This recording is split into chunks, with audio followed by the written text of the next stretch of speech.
Nargiz opa, oddiy rasm bilan ham bolani uydagi holatini bilish mumkinmi? Voy, albatta, mana menda shuncha papkada rasmlar bor.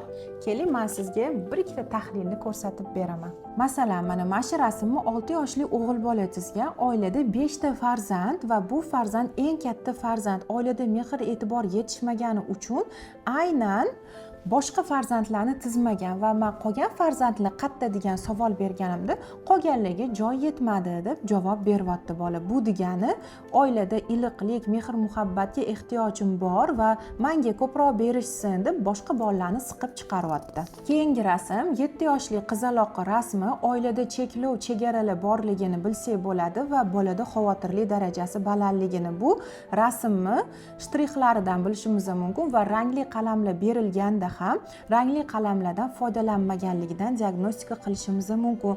Adang qanday aytsam, adam har doim ishdalar. Bu rasmda ham adam ishdalar deyapti. Ya'ni ota kunutun band, oila degan rasmda otani o'rnini ham bola tasavvur qilmayapti.